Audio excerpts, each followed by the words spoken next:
जय श्री राम आप सभी को। क्या आप जानते हैं कि भगवत गीता को हर कोई नहीं सुन सकता और जो सुनते हैं वो साधारण नहीं रह जाते। यदि आप यह वीडियो देख रहे हैं तो समझ लीजिए कि भगवान श्री कृष्ण जी स्वयं आपको यहाँ लाए हैं, क्योंकि उनकी प्रेरणा के बिना कोई भी गीता के दिव्य ज्ञान को प्राप्त नहीं कर सकता। मैं पूरे विश्वास के साथ कहती हूँ कि यदि आप इस वीडियो को शांत मन से अंत तक देखेंगे और सुनेंगे तो आपकी सोच बदल जाएगी, आपके भय दूर हो जाएंगे और जीवन के प्रति आपका दृष्टिकोण पूरी तरह से बदल जाएगा। यह कोई साधारण कहानी नहीं है, यह वह ज्ञान है जो सबसे कठिन समय में भी सही मार्ग दिखाता है। मेरा अपना अनुभव बताता है कि यदि आप गीता के इस सार को हर सुबह और हर रात सोने से पहले सुनते हैं तो नकारात्मक स्वतः ही दूर हो जाते हैं और मन में शांति भर जाती है। याद रखिए, जिस प्रकार खुशी बांटने से बढ़ती है उसी प्रकार गीता का ज्ञान जितने अधिक लोगों तक पहुंचेगा, भगवान श्री कृष्ण जी का आशीर्वाद और इस दिव्य ज्ञान का प्रकाश आपके जीवन को उतना ही अधिक प्रकाशित करेगा। आज हम आपके लिए भगवत गीता की एक अद्भुत कहानी लेकर आए हैं। इसे मात्र सुनने से ही आपको ऐसा ज्ञान प्राप्त होगा जो आपको शायद कहीं और न मिले। इस कथा के माध्यम से आप जानेंगे कि मृत्यु भी ईश्वर के नाम से भयभीत होती है और जिनका मरना तय है उन्हें अपने अंजाम तक पहुंचाना ही होगा। कोई भी शक्ति उसे रोक नहीं सकती।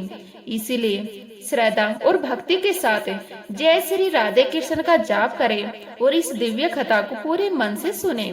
यह कथा महाभारत और भगवत गीता से ली गई है। एक बार एक कौवे ने गरुड़ से मित्रता की।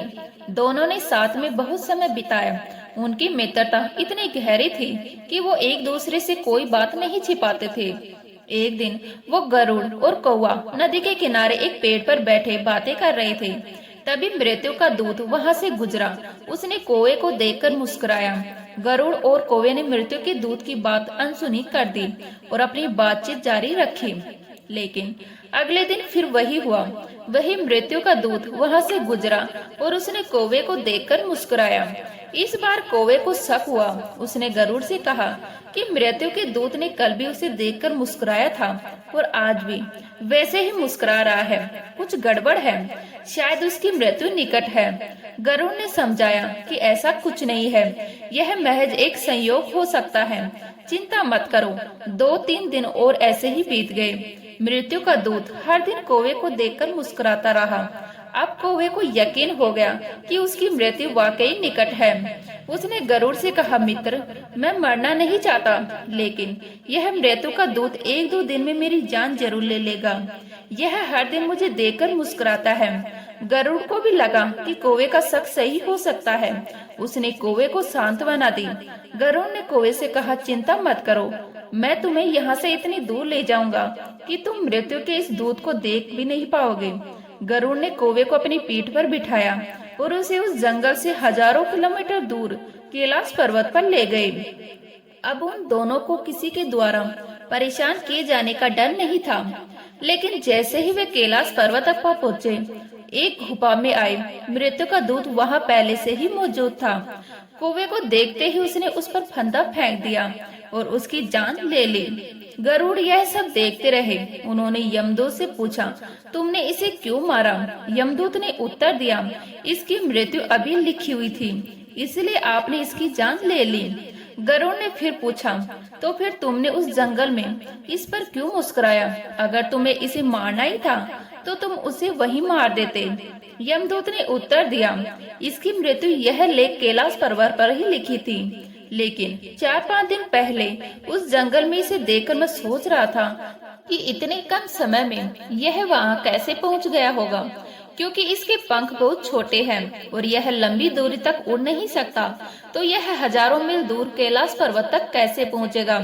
यह सोचकर मैं हर दिन मुस्कुराता था। लेकिन भाग्य को देखो, इसका सबसे अच्छा दोस्त इसे इतने कम समय में यहाँ ले आया है। इसीलिए जीवन और मृत्यु भाग्य का विषय है। इससे न तो छिपा जा सकता है और न ही इससे बचा जा सकता है। जब तक आप जीवित हैं, कोई आपको मार नहीं सकता, लेकिन अगर मृत्यु निकट है तो कोई भी प्रयास आपको बचा भी नहीं सकता। इसीलिए मृत्यु से भयभीत या घबराओ मत। बस सुबह और शाम भगवान का ध्यान करो। भगवान हर जगह हमारी मदद करते हैं, क्योंकि उनका स्मरण करने से मृत्यु भी टल जाती है। इससे संबंधित एक बहुत ही रोचक और सुंदर कथा हमें गीता में मिलती है। कुनाल में एक ब्राह्मण दास रहता था। उसका नाम अजमल था। यह अजमल एक महान विद्वान था। वह विनम्रता, अच्छे आचरण और सद्गुणों का भंडार था। वह ब्रह्मचारी, विनम्र, संयमी, सत्यवादी, मंत्रों का ज्ञाता और पवित्र था। उसने अपने गुरुओं, संतों की सेवा की और ऋषियों के सम्मान ही। एक बार अपने पिता के आदेश पर वह जंगल गए और फल फूल, समाधि और कुछ घास लेकर घर लौटे। लौटते समय उन्होंने एक आदमी को शराब पीते देखा। वह शराब पी रहा था और एक वेश्या के साथ घूम रहा था। वेश्या भी शराब के नशे में चूर हो रही थी। अजमल ने कुछ नहीं किया, लेकिन उन्हें देखते ही उन पर वासना हावी हो गई। अजमल ने अपने मन को वश में करने की बहुत कोशिश की, लेकिन असफल रहे। अब उनके मन में वेश्या का ही ख्याल आने लगा और वो अपने धर्म से भटक गए। अजमल सुंदर कपड़े, गहने और अन्य चीजें खरीदने लगे जो उसे प्रसन्न करें। उन्होंने तो यहाँ तक कि उस वेश्या को रिझाने के लिए उसने अपने पिता की सारी संपत्ति लुटा दी। यह ब्राह्मण उस वेश्या को खुश करने के लिए हर तरह के हथकंडे अपनाता रहा। उस वेश्या के पीछे भागते हुए उसने अपनी कुलीन और विवाहित पत्नी को त्याग दिया और उसके साथ रहने लगा। लंबे समय तक वह उस वेश्या के मल, अशुद्ध भोजन और पाप में जीवन पर ही गुजार करता रहा। अपने दुष्ट मन से वह जहाँ से भी धन प्राप्त कर सकता था, चाहे सही तरीके से या गलत तरीके से, इकट्ठा करता रहा। वह उस वेश्या के बड़े परिवार का भरण पोषण करने में लीन रहता था। वह चोरी, जुआ और धोखाधड़ी से अपने परिवार का पेट पालता था। एक बार कुछ संत उसके गांव आए। गांव के बाहर संतों ने कुछ लोगों से पूछा, कृपया मुझे किसी ब्राह्मण का घर बताइए, हम वहां रात बिताना चाहते हैं। उन लोगों ने संतों से मजाक करते हुए कहा, सतगण, हमारे गांव में केवल एक ही महान ब्राह्मण है, उनका नाम है अजमल। वे भगवान के इतने बड़े भक्त हैं कि गांव के अंदर नहीं बल्कि बाहर रहते हैं। तब संत अजमल के घर पहुँचे और दरवाजा खटखटाया। हे भक्त अजमल, द्वार खोलिए। अजमल ने जैसे ही द्वार खोला, उन्हें अपने पिछले अच्छे कर्म याद आ गए। संतों ने कहा, रात बहुत हो गई है, कृपया हमारे खाने पीने और सोने का इंतजाम कीजिए। अजमल ने स्वादिष्ट भोजन तैयार किया और संतों को परोसा। जब अजमल ने संतों से सोने के लिए कहा, तो संतों ने उत्तर दिया, भाई, हम प्रतिदिन सोने से पहले कीर्तन करते हैं। यदि आपको कोई आपत्ति न हो तो हम भी कीर्तन कर सकते हैं। अजमल ने उत्तर दिया, यह आपका घर है महोदय, आप जो चाहे कर सकते हैं। संतों ने एक सुंदर कीर्तन शुरू किया और अजमल सुनने के लिए बैठ गए। कीर्तन पूरी रात चलता रहा और अजमल की आंखों में आंसू भर आए। ऐसा लगा मानो उनके पाप धुल गए हों, न कि केवल आंसू। उन्होंने रात भर भगवान का नाम जपा। सुबह होने पर संत जाने लगे। तब अजमल ने कहा, महात्मा जी, कृपया मुझे क्षमा करें, मैं भक्त नहीं हूँ, मैं बड़ा पापी हूँ। मैं एक वेश्या के साथ रहता हूँ और गांव से निकाल दिया गया हूँ। मैंने आपको भोजन केवल आपकी सेवा में परोसा है और मुझसे बड़ा पापी कोई नहीं है। संतों ने कहा, अजमल, तुमने हमें यह बात कल क्यों नहीं बताई? हम तुम्हारे घर नहीं रुकते। अब जब उन्हें आश्रम मिल गया तो चिंता मत करो। बताओ, तुम्हारे परिवार में कितने बच्चे हैं? अजमल ने उन्हें बताया, महाराज, आपके 9 बच्चे हैं और वह अभी गर्भवती है। संतों ने कहा, इस बार तुम्हारा बच्चा पुत्र होगा और तुम उसका नाम नारायण रख सकते हो। तुम्हें आशीर्वाद मिलेगा। संतों ने उन्हें आशीर्वाद दिया और चले गए। समय बीत गया और उनका एक पुत्र हुआ। उन्होंने उसका नाम नारायण रखा। अजमल अपने पुत्र नारायण से बहुत प्रेम करते थे। उन्होंने अपना पूरा हृदय अपने पुत्र नारायण को समर्पित कर दिया था। वह निरंतर जप करते रहते थे, नारायण भोजन करो, नारायण जल पियो, नारायण खेलने का समय हो गया है। 88 वर्ष बीत गए। अजमल बूढ़े हो गए थे। उन्हें एहसास ही नहीं था कि मृत्यु उनके निकट है। वो केवल अपने पुत्र बालक नारायण के बारे में सोचने लगे। अचानक अजमल ने यम के 3 यमदूतों को देखा। और उनके हाथों में फंदे थे। उनके चेहरे विकृत थे और उनके रोंगटे खड़े थे। उसी क्षण बालक नारायण थोड़ी दूर पर खेल रहा था। यम के दूतों को देखकर अजमल भयभीत हो गए और अपने पुत्र को पुकारा, नारायण नारायण मेरी रक्षा करो, नारायण मुझे बचाओ। तभी भगवान के सेवकों ने देखा कि मरणासन व्यक्ति अपने भगवान नारायण का नाम जप कर रहा है। वो तुरंत वहां पहुंच गए। उस समय यमराज के दूत ने दासी अजमेला के सूक्ष्म शरीर को उनके शरीर से खींच रहे थे। विष्णु के दूतों ने उन्हें बलपूर्वक रोका। उनके हस्तक्षेप पर यमराज के दूतों ने कहा, धर्मराज के आदेशों का उल्लंघन करने वाले तुम कौन हो? तुम किसके दूत हो?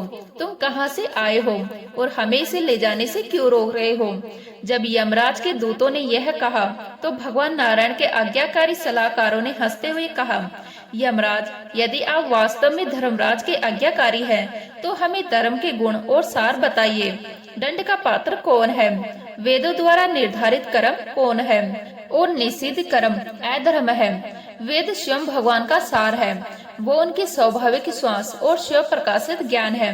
हमने सुना है कि सब मनुष्य जो पाप कर्म करते हैं उन्हें उनके कर्मों के अनुसार दंड मिलता है। यमराज तब भगवान के सलाहकारों ने कहा, यह आश्चर्य और खेदजनक है कि अधर्म विद्वानों की सभा में प्रवेश कर रहा है, क्योंकि वहां निर्दोष और दंडनीय व्यक्तियों को अनावश्यक रूप से दंडित किया जा रहा है। हे मृत्यु के दूतों, इसने लाखों जन्मों के पापों का पुण्य प्रायश्चित कर लिया है, क्योंकि विवश होकर भी इसने भगवान के सर्वोच्च शुभ और मुक्तिदायक नाम का उच्चारण किया है। जिस क्षण इसने ये 4 अक्षर नारायण बोले हैं, इस पापी के सभी पापों का प्रायश्चित हो गया है। चाहे वह चोर हो, शराबी हो, मित्र का विश्वघाती हो, ब्रह्मा का हत्यारा हो, गुरु की पत्नी का हत्यारा हो, या स्त्री, राजा, पिता या गाय का हत्यारा हो, सभी के लिए सबसे बड़ा प्रायश्चित, चाहे पापी कितना भी गंभीर क्यों ना हो, भगवान का नाम का उच्चारण करना ही, क्योंकि भगवान के नाम का उच्चारण करने से व्यक्ति का मन भगवान के गुणों, लीलाओं और स्वरूप में लीन हो जाता है और स्वयं भगवान उस पर स्नेह करने लगते हैं। अजमल को मत ले जाओ, उसने अपने पापों का प्रायश्चित कर दिया है, क्योंकि उसने अपनी मृत्यु के समय भगवान का नाम लिया था। इस प्रकार भगवान के सेवकों ने भागवत धर्म का पूर्ण निर्णय सुनाते हुए अजमल को यम के दूतों के चंगुल से छुड़ाया और मृत्यु से बचाया। भगवान की महिमा सुनकर अजमल के हृदय में भक्ति भाव जागृत हुआ। अपने पापों को याद करके उसे गहरा पश्चाताप हुआ। अजमल ने मन ही मन सोचा, हे भगवान, मैं अपनी इंद्रियों का कितना गुलाम हूँ। मैंने एक वेश्या से पुत्र को जन्म देकर अपना ब्राह्मणता नष्ट कर दिया। यह एक भयानक त्रासदी है। धिक्कार है मुझ पर। संतों ने मुझे निंदित किया है। मैं एक पापी आत्मा हूँ। मैंने अपने परिवार को कलंकित किया है। मेरे माता पिता तपस्वी थे, लेकिन मैंने उन्हें भी त्याग दिया है। और मैं कितना कृतज्ञ हूँ। मैं निश्चित ही सबसे भयानक नरक से गिरूंगा, जहाँ कपटी, पापी, कामुक पुरुष यम के हाथों विभिन्न प्रकार की यातनाएं भोगते हैं। हे महान, कपटी, पापी, ब्रह्मा के तेज को नष्ट करने वाले निर्लज, मैं कहाँ हूँ और भगवान नारायण का यह परम शुभ नाम कहाँ है? सचमुच मैं तृप्त हो गया हूँ। अब मैं अपने मन, इंद्रियों और आत्मा को नियंत्रित करूँगा और नरक के घोर अंधकार में गिरने से बचने का प्रयास करूँगा। मृत्यु के दूतों से भयभीत होकर मैंने अपने पुत्र नारायण को पुकारा और भगवान के सेवक प्रकट हुए।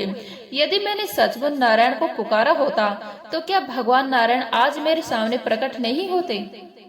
अजमल का मन संसार से विरक्ति से भर गया। उसने सभी आसक्तियों और इच्छाओं को त्याग कर हरिद्वार चला गया। उस पवित्र स्थान पर वह भगवान के मंदिर में एक आसन पर बैठा। योग के मार्ग को अपनाकर उसने अपनी सभी इंद्रियों को सांसारिक सुखों से दूर कर लिया।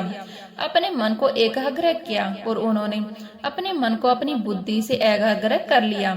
इसके बाद आत्मचिंतन के माध्यम से उन्होंने अपनी बुद्धि को सांसारिक सुखों से अलग कर लिया और हमें परम संता से भगवान के धाम के अनुभव से जोड़ दिया। इस प्रकार जब अजमल की बुद्धि त्रिगुणीय प्रकृति से परे जाकर भगवान के स्वरूप में स्थिर हो गई, तो उन्होंने उन्हीं 4 सेवकों को अपने सामने खड़ा देखा, जिन्हें उन्होंने पहले देखा था। अजमल ने दर्शन करने के बाद उस पवित्र स्थान पर गंगा के किनारे अपना शरीर त्याग दिया। तुरंत ही उन्होंने भगवान के साथियों का रूप धारण कर लिया और उन्हें प्रणाम किया। अजमल भगवान के साथियों के साथ एक स्वर्ग विमान में सवार होकर आकाश में बैठ गए। भगवान लक्ष्मीपति के धाम के लिए प्रस्थान कर गए। सुखदेव जी महाराज कहते हैं, परीक्षित, यह वृत्तांत अत्यंत गोपनीय है और समस्त पापों का नाश करता है। जो व्यक्ति श्रद्धा और भक्ति से इसे सुनता और जपता है वह नरक में नहीं जाता। यमराज के दूत उसकी ओर देख भी नहीं सकते, चाहे उस व्यक्ति का जीवन कितना भी पाप में क्यों न हो। उसकी पूजा वेतंत में हो जाती है। परीक्षित देखो, अजमल जैसे पापी ने मृत्यु के समय अपने पुत्र का बहाना बनाकर भगवान का नाम लिया, उसने भी वेतन प्राप्त कर लिया। तो फिर श्रद्धा से भगवान का नाम जपने वालों का क्या। जब भगवान के सेवकों ने अजमल को यमराज के दूतों से बचाया तो दूत यमराज के पास जाकर बोले, हे प्रभु, इस संसार के प्राणी 3 प्रकार के कर्म करते हैं, पाप, पुण्य या दोनों का मिश्रण। इस संसार में कितने ऐसे स्वामी हैं जो इन प्राणियों को उनके कर्मों का फल दे सकते हैं। हमारा मानना है कि आप इस समस्त प्राणियों के स्वामी हैं और उनके स्वामी हैं।